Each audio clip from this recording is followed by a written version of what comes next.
जिंदाबाद जिंदाबाद जिंदाबाद इनकलाब जिंदाबाद जिंदाबाद सरकार हम सब एक हैं हम सब एक हैं। 34% महंगाई भत्ते की मांग थम नहीं रही है। जहां एक ओर अधिकारी कर्मचारी 22 अगस्त से अनिश्चितकालीन हड़ताल पर जाने वाले हैं और इसके पूर्व भी उन्होंने केंद्र के समान महंगाई भत्ते एवं समान तिथि से मांग कर रहे हैं, वहीं दूसरी ओर 16 अगस्त 2022 को सरकार द्वारा जारी 6% महंगाई भत्ते के आदेश के प्रति जलाते हुए 22% में दम नहीं और 34% से कम नहीं के नारे संयुक्त पेंशनर्स संघ ने लगाते हुए आदेश के प्रति जलाई।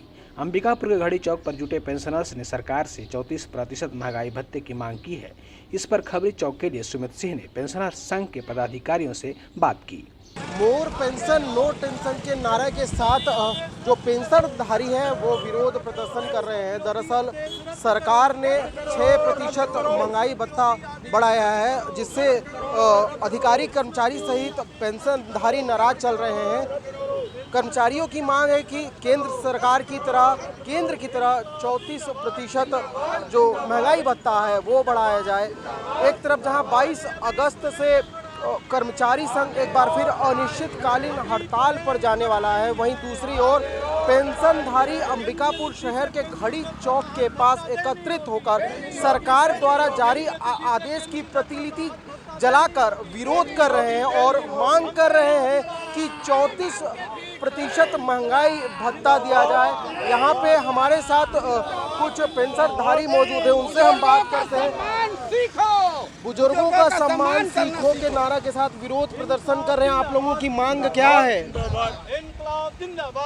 हमारी मांग ये है कि हम अभी तक 34% महंगाई भत्ता के आशा में थे, लेकिन ये हमारी भूपेश बघेल सरकार ये जो है खाली ठग के कोरोना का बहाना बना के अपने विधायकों और मंत्रियों का टेबल में थपथपा के उनको 50 से 60 हजार रुपये बढ़ा दिए और कर्मचारी पेंशनरों के लिए ये वित्तीय संसाधनों की कमी बताते हैं। हम आग्रह करते हैं कि हम ये भीख नहीं है, ये नियम के तहत आज तक ऐसा नहीं हुआ है और भारत के 27 राज्यों और 7 केंद्र शासित राज्यों में लगभग 34%, 30% पेंशनरों को भी राहत मिल रही है और कर्मचारियों को भी मिल रही है, लेकिन ये सरकार सिर्फ और सिर्फ वित्तीय का अपना स्थिति बना के कि संसाधन की कमी है, ये खाली कर्मचारियों विरोधी। ऐसा लगता है कि इनकी मंसूबा ही कर्मचारी और पेंशनरों को विरोधी है। और सबसे बड़ी चीज पेंशनर बुजुर्ग हैं, बुजुर्ग का तो सम्मान करना ही चाहिए और वो कितने दिन जिएंगे, उनको कम से कम तो देते उनको और उनका जो है मांग यही है। 6% महंगाई भत्ता बढ़ाया गया है, कितना नुकसान हो रहा है? हर 5% पेंशनरों का बढ़ाया गया है, 5% और उस स्थिति से 12% का नुकसान हो रहा है और हर पेंशनर को 5,000 से लेकर 10,000 15,000 रुपया पर मंथ हो रहा है और आज तक पिछले 2 साल से 523 करोड़ रुपया पेंशनरों का क्या किए समझ में नहीं आ रहा। महज 5% सरकार ने महंगाई भत्ता बढ़ाया है, जिससे वजह से पेंशनधारी है वो नाराज है। कितना नुकसान हो रहा है जी? कितना नुकसान हो रहा है आप लोगों को? पेंशनरों को हमको कम से कम आज के तारीख में 28,000 रुपये का नुकसान मध्य प्रदेश के पेंशनरों की तुलना में हो रहा है। एक बात, दूसरी बात क्या है कि ये प्रदेश सरकार का जो काम करने का जो तरीका है लोकतांत्रिक तरीका नहीं है। लोकतांत्रिक तरीके की बजाय ये मनमानी ज़्यादा चला रहे हैं, जब जैसा मन हो रहा है वैसा काम कर रहे हैं। तो ये जो इनका कार्य पद्धति है, हम चाहते हैं कि एक सलाहकार बनाएं, विधिवत सलाहकार बनाएं जो इनको अच्छा सलाह दें। प्रदेश में बहुत सारी योजनाएं चल रही हैं, लेकिन किसी योजना के लिए वित्तीय संकट नहीं है। पेंशनरों का तो ये आरोप है कि ये मंत्री और विधायकों का जो भत्ता बढ़ाए हो, उस भत्ता के चले प्रदेश की माली हालात खराब हुई है। आज 70,000, 60,000, 50,000 देने में न तो मंत्रालय के अधिकारी कोई आपत्ति करते हैं और न कोई नेता प्रतिपक्ष हो चाहे सत्ता पक्ष हो, इन लोगों की भी बोलती बंद हो जाती है और ये भी नहीं बोलते कि ये गलत हो रहा है। तो हम निश्चित रूप से इस बात को रखना चाहते हैं और बघेल सरकार से अभी भी निवेदन करना चाहते हैं कि पेंशनरों को जो राशि मिलती है महंगाई भत्ते की, वो बहुत कम मिलती है, खास करके नियमित कर्मचारियों की तुलना में। और उस मिलने वाले महंगाई राहत भत्ता को में आप डंडी मत मारो और आप यहाँ के लोगों से सीखो। और सीखना इस मामले में है कि अगर आप लोकतंत्र में काम करने का अलोकतांत्रिक तरीका अपनाएंगे तो वह दिन दूर नहीं है कि हम पेंशनर समाज की जनता के साथ, कर्मचारियों के साथ, नियमित कर्मचारियों के साथ, दैनिक वेतनभोगी कर्मचारियों के साथ अपना असंतोष, आक्रोश जताएंगे। होना तो ये चाहिए था कि आज हम मुख्यमंत्री जिंदाबाद करते, बघेल सरकार जी को धन्यवाद देते, उनको दीर्घायु होने की कामना करते। लेकिन दुख इस बात का है कि उनका आचरण, उनका रवैया, एक और आंदोलन में कहते हैं कि आप आंदोलन करके हमको डरा नहीं सकते और हम डर के कुछ नहीं दे सकते, तो पेंशनर तो कोई आपको डरा नहीं रहा है, तो आप फिर पेंशनरों को उचित हक क्यों नहीं दे रहे? वो मिलना चाहिए, और वो नहीं मिलेगा तो हम आगे की भी लड़ाई जो है निश्चित रूप से करेंगे। रेगुलर कर्मचारियों की बात तो सरकार सुन नहीं रही है, अनिश्चितकालीन हड़ताल पर जान रहे हैं। उम्मीद है सरकार से कि आप लोगों के आंदोलन, छोटे मोटे आंदोलन सरकार सुनेगी पेंशनधारियों की। ये कर्मचारी विरोधी है, ये जो सरकार है कर्मचारी विरोधी है। इसमें चाहे स्टैंडिंग कर्मचारी हो चाहे रिटायर कर्मचारी हो, किसी विभाग का कर्मचारी हो, खुश नहीं है।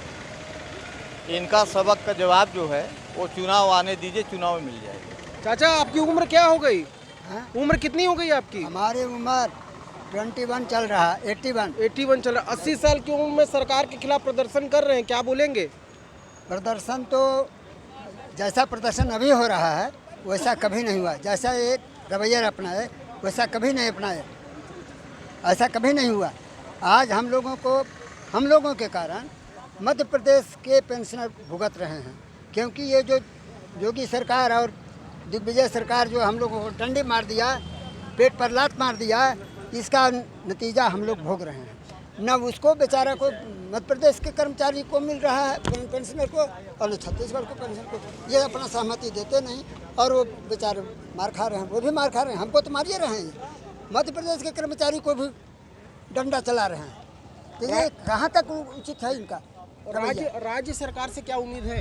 उम्मीद है कि नहीं? हम राज्य सरकार से, हम बघेल सरकार से अनुनय विनय निवेदन करते हैं कि हम पेंशनधारियों का अभी भी समय है वो सुने। हम उनसे निवेदन ही कर रहे हैं, हम उनसे कोई आपत्तिजनक शब्द नहीं बोल रहे हैं, निवेदन पूर्वक बोल रहे हैं कि अभी भी समय है, हम पेंशनधारियों का हित में निर्णय लें और ये 22% को 34% में कन्वर्ट करें। जैसे बच्चे लोग को रोते हैं, बच्चे लोग को एक टॉफ़ी दे देते हैं, बच्चा चुप हो जाता है। ये नीति नहीं चलेगी, चाहे किसी की भी गवर्नमेंट आए, ये नीति जो चला रहे हैं वो नीति नहीं चलने वाली है। हमें पेंशन का हम हक अपना मांग रहे हैं। हम जीवन भर अपने विभाग का, अपने शासन का कर्मठता से काम किया है, हर काम में आगे रहते थे सेवा काल में, लेकिन आज हमें दरकिनारे कर दिया गया है।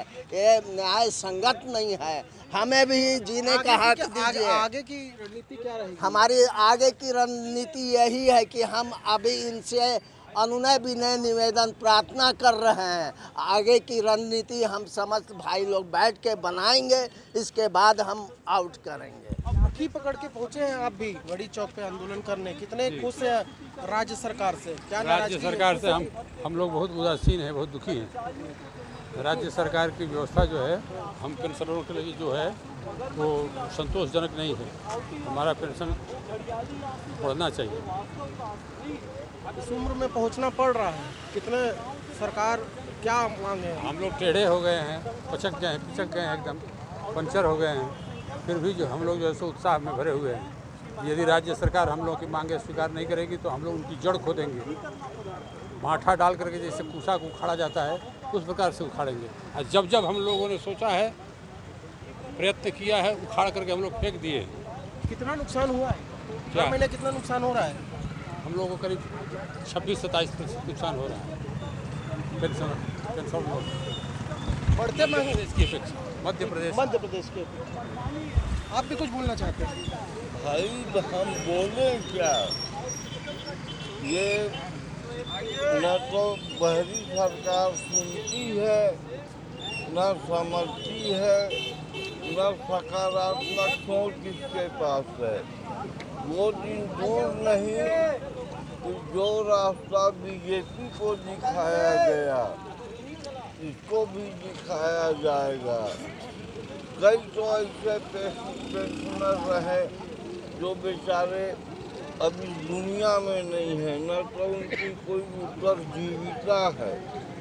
इसके बाद भी छत्तीसगढ़ और मध्य प्रदेश सरकार पेंशनरों के साथ जो व्यवहार कर रही है, ये अपने आप में एक महाकुंभी पाप है। धोखे में आकर के यहाँ के लोगों ने इनको कुर्सी दे दिया, लेकिन अब भूपेश जी भूल जाए कि फिर से उनको कुर्सी मिलेगी। बढ़ते महंगाई के दौर में हर कोई परेशान है और केंद्र सरकार से कहीं ना कहीं कर्मचारी भी नाराज चल रहे हैं, वहीं पेंशनधारी भी नाराज चल रहे हैं। यही वजह है कि 80 साल के उम्र में पेंशनधारियों को चौक पर पहुंचकर सरकार के खिलाफ नाराजगी व्यक्त करनी पड़ रही है। महज 5% सरकार ने महंगाई भत्ता बढ़ाया है, इससे कहीं ना कहीं जो पेंशनधारी है वो भी नाराज है। सरगुजा से सुमित सिंह, खबरी चौक। पेंशनर्स एवं अधिकारी कर्मचारी की मांग को सरकार यदि नहीं मानती और केंद्र के समान एवं समान तिथि पर महंगाई भत्ता नहीं देती है तो आगामी समय में चुनाव के दौरान सरकार की सबसे बड़ी सिरदर्द यही साबित होगी।